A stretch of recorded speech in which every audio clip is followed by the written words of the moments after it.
Shalom Vracha à tout le monde. Nous allons traduire le psaume 25 avec l'aide de Hachem.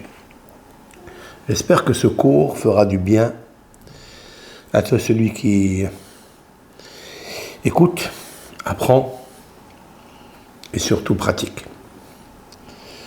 Ce psaume, il doit se lire normalement tous les jours depuis que nous rentrons dans les sections Shovavim. C'est-à-dire cette semaine, nous pouvons encore nous rattraper. Nous allons lire dans le Sefer Torah Shabbat le Shemot, l'Exode, où commence l'exil et la délivrance. Nous rentrons dans l'esclavage, dans le creuset égyptien pour nous purifier.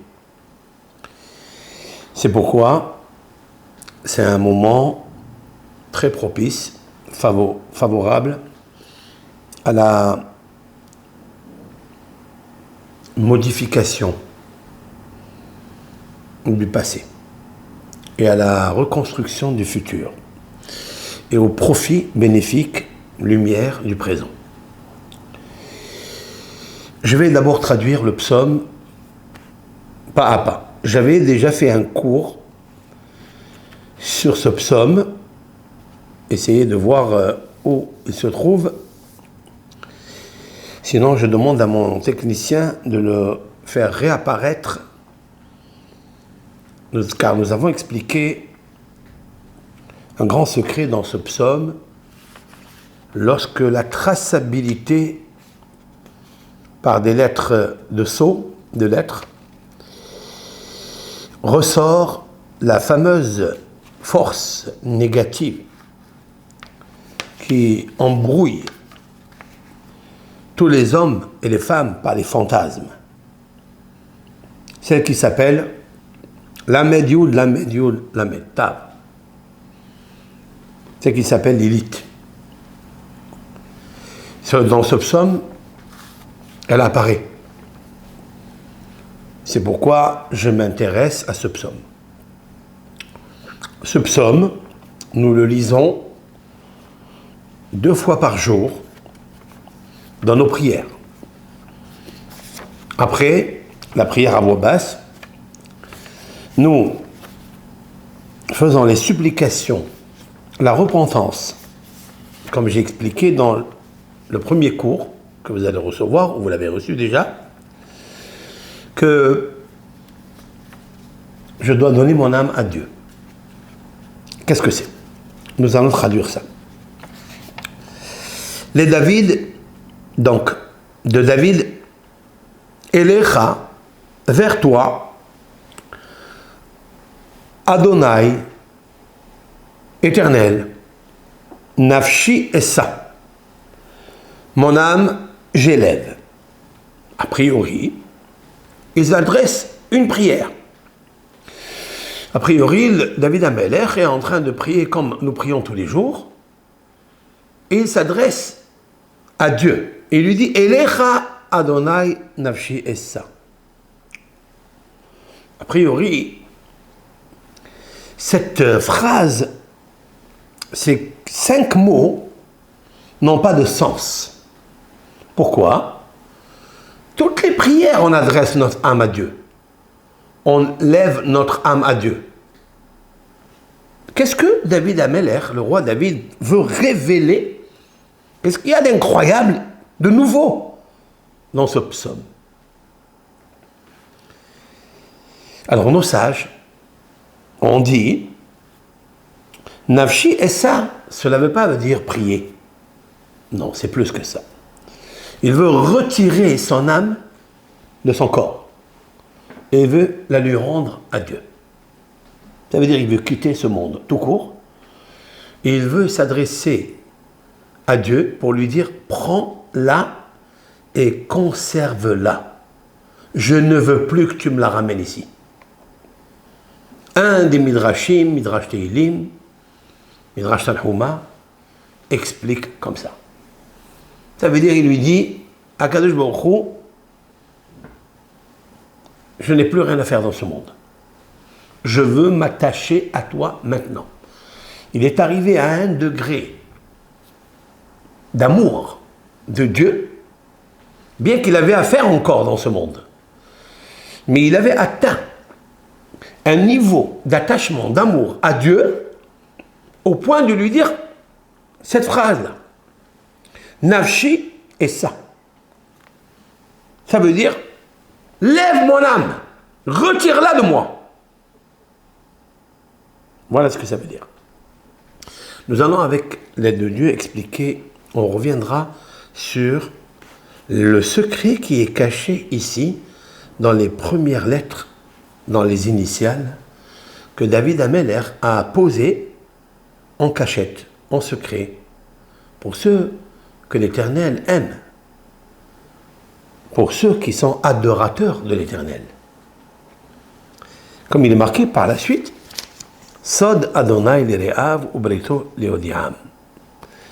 L'Éternel révèle à ses adorateurs les secrets, les Nosre Berito Ve'edotav, pour ceux qui protègent son alliance et ses préceptes. Donc, il parle justement de cela. Elohai. Alors, mon Dieu, Becha Batahti, en toi j'ai confiance. Al Evosha, je ne veux pas être déçu. Ali Alsu Oivai Li, que mes ennemis ne me triomphent pas.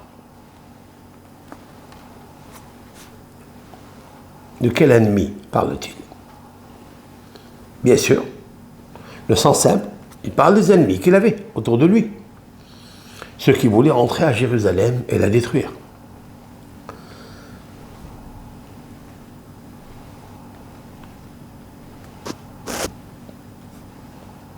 Gam kol koecha lo yevoshu. Il dit, ainsi bien ceux qui espèrent en toi n'ont pas à rougir.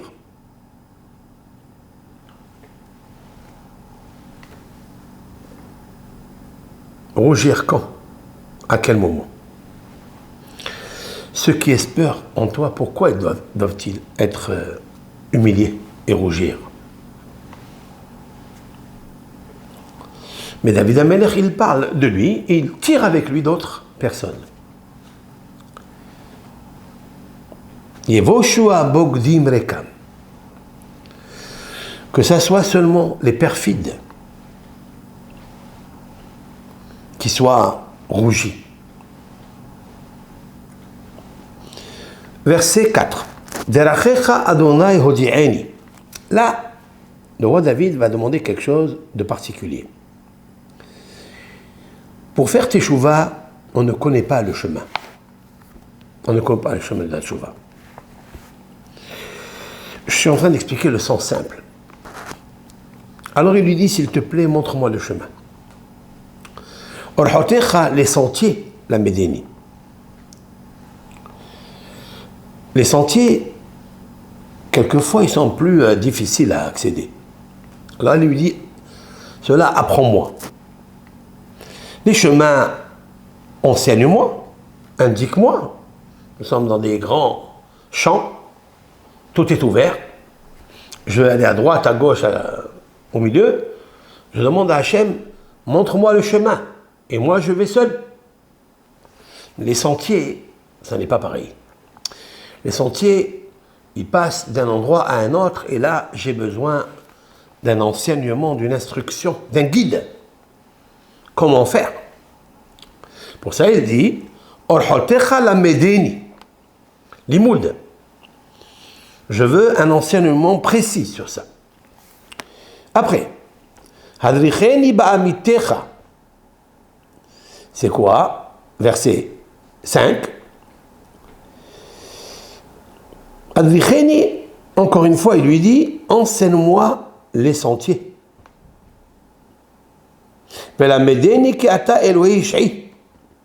Et montre-moi que tu es le Dieu protecteur. Otecha kiviti kol hayom, en toi j'espère tout le temps. Quelle est la relation qu'il y a entre la délivrance? Tu es le Dieu de délivrance. Pourquoi il parle de délivrance ici? Aussi, il lui dit, dirige-moi dans ta vérité. Je reviens au verset 5. Hadricheni ba'amitecha. Dirige-moi vers ta vérité ou dans ta vérité. Instruis-moi, car tu es le Dieu de mon salut. En toi, j'espère tout le temps. Il y a ici 3 résonances. D'abord, dirige-moi dans ta vérité, pas dans la mienne. J'en ai pas. Ma vérité à moi, ça peut être le mensonge pour toi. Alors dirige-moi dans ta vérité, amitecha. Car la vérité de Dieu, c'est la réalité. Alors il dit, puisque c'est comme ça, enseigne-moi grâce à ta vérité, qui atteint Elohei Ishaï, que tu es le Dieu de mon salut.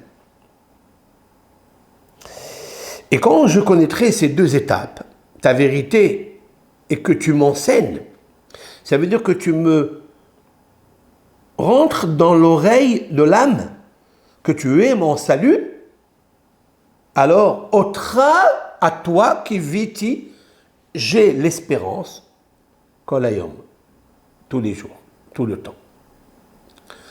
Autrement dit que les pensées ne sont pas la réalité. Car les pensées agissent sur l'homme qui croit en elles. C'est la croyance dans les pensées qui t'appartiennent qui crée le mensonge, et donc la souffrance, et donc l'éloignement de ta vérité. David Amelech dit, Adricheni ba'amitecha, s'il te plaît, Dieu, dirige-moi dans ta vérité. Une fois qu'il le dirige, alors je vais ressentir que tu es en train de m'enseigner que tu es le Dieu de mon sauvetage, de mon salut. Et si c'est ainsi, otra, ça veut dire en toi qui viti, tikva.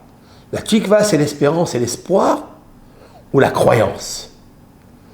Alors j'ai une vraie croyance parce que j'ai une croyance qui est au-dessus de mon mental, au-dessus de mes pensées dont je suis moi, mais tu n'es pas avec moi. Toutes mes erreurs, quand je suis rentré dans les sentiers perdus, des labyrinthes, qui m'ont amené à un alliement très loin de toi, tout cela c'était à cause que les croyances m'ont fait penser que les pensées était ce qui me construisait. Mais maintenant, je ne veux plus tout cela. Autrement dit que la pensée arrive, se matérialise, rend l'homme ce qu'il est, mais ce n'est pas le vrai. Ce n'est pas le vrai être. Et c'est pourquoi il y a beaucoup d'ennemis qui me veulent du mal. Ils vont même tressaillir, ils vont même être heureux de me voir sans réponse de toi. Quand ils verront que je suis abandonné, ils sont contents. Parce que jusqu'à présent, je prônais que tu étais mon salut.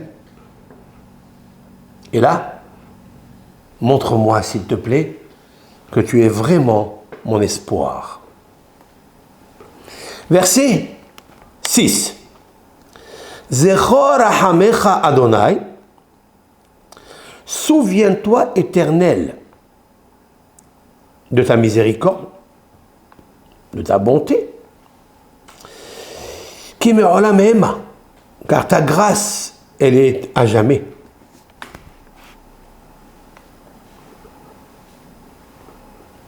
Ta grâce, l'Éternel, est l'éternité. Et là, on arrive au verset 7, où David veut arriver. En fait, tous les 6 versets, le roi David est en train de parler à Dieu, qui se trouve dans les 6 extrémités.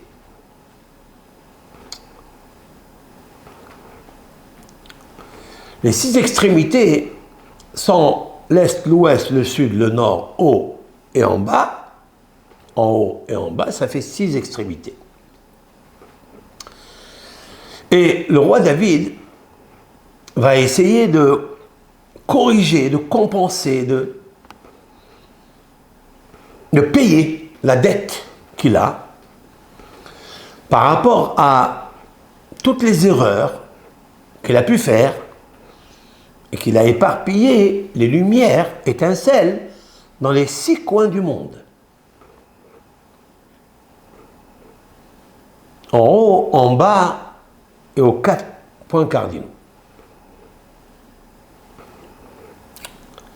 Ça, c'est une première explication. Voilà pourquoi il parle ici de 6 versets. Nous pouvons dire aussi que le fait que David, le roi David, a commencé le psaume par le premier mot, les David. Et nous savons très bien qu'il existe le Magen David, le bouclier de David, l'étoile de David, aux 6 extrémités. En haut, en bas, est, ouest, sud, nord. C'est pourquoi il dit les David. Et là, il construit le bouclier par ces paroles, par ces 6 versets.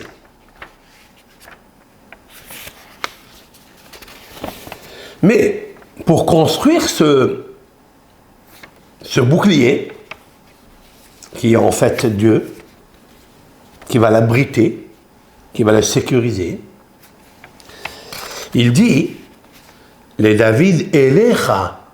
Vous voyez, il dit David, à toi l'Éternel, vers toi l'Éternel, car l'Éternel se trouve dans les 6 extrémités. Mais je vais expliquer. Adonai nafshi essa, pour que tu m'acceptes comme repentant,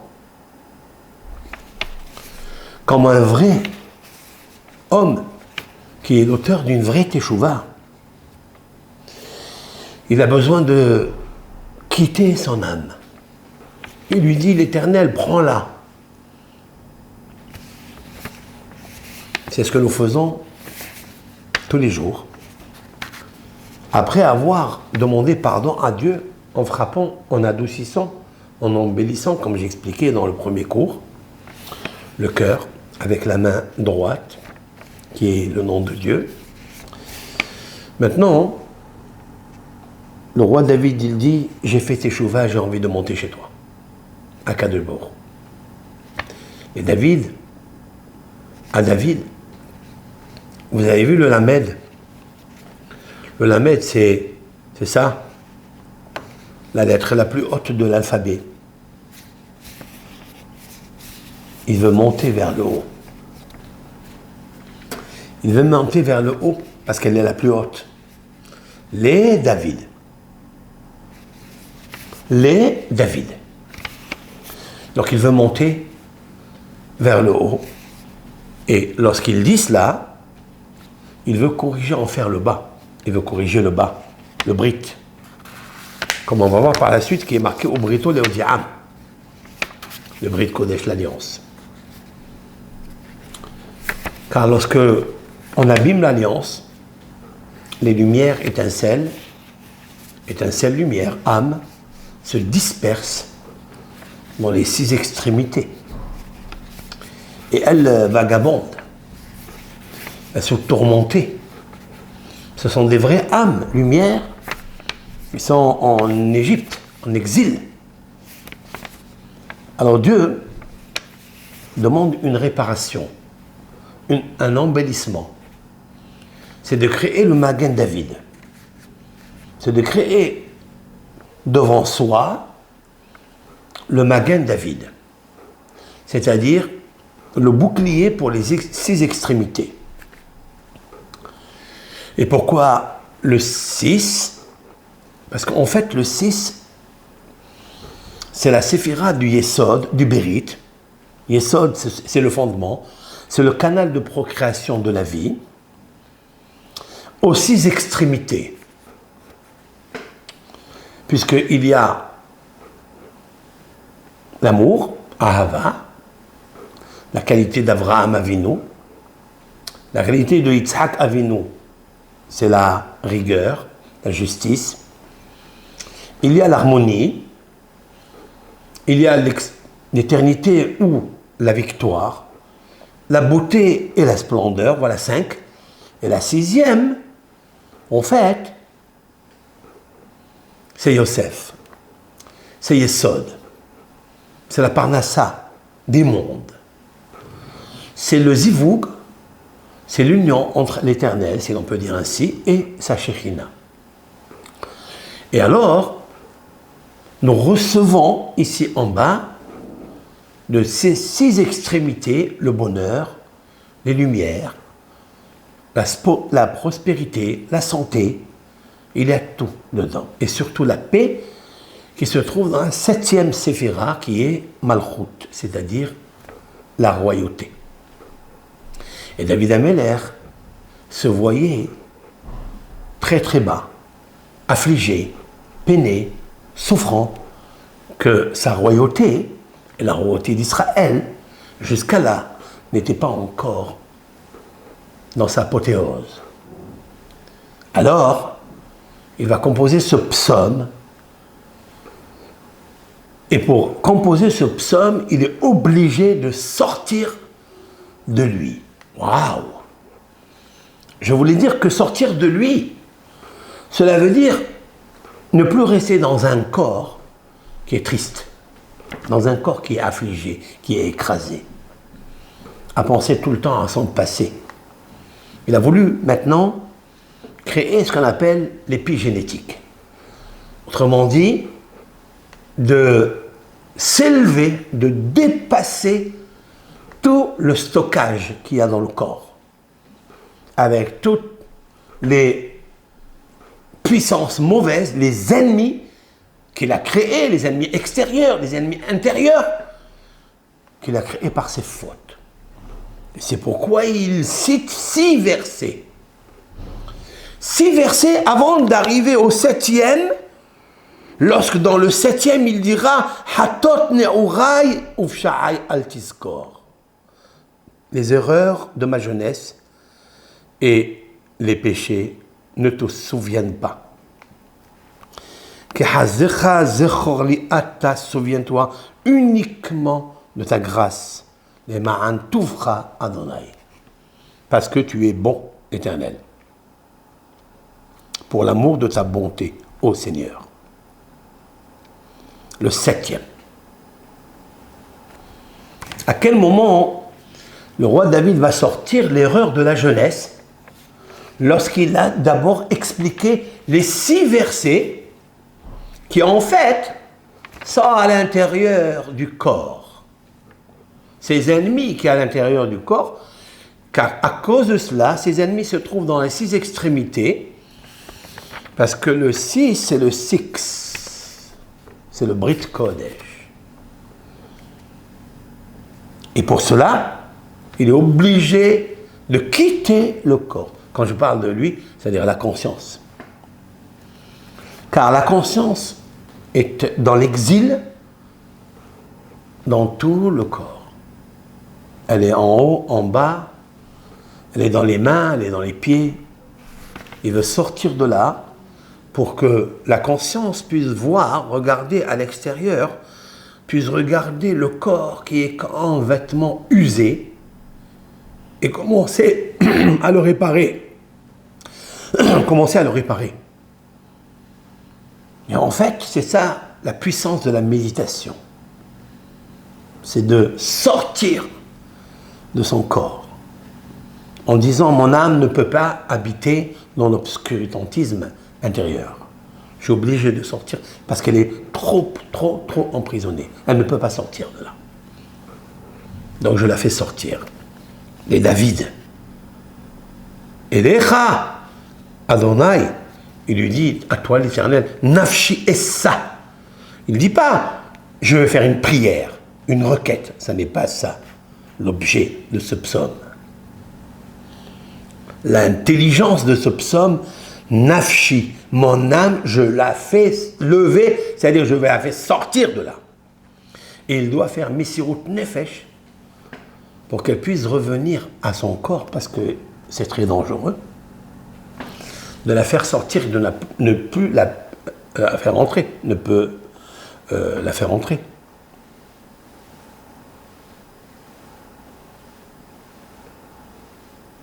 Voilà, ils disent 6 versets pour ça. Donc il crée son Magen David aux 6 extrémités. Maintenant, il veut construire le milieu, le royaume. Pour construire le royaume, il faut avouer à Dieu les erreurs de la jeunesse. Ne te souviens pas et rappelle-toi, Éternel, grâce à ton amour et ta bonté,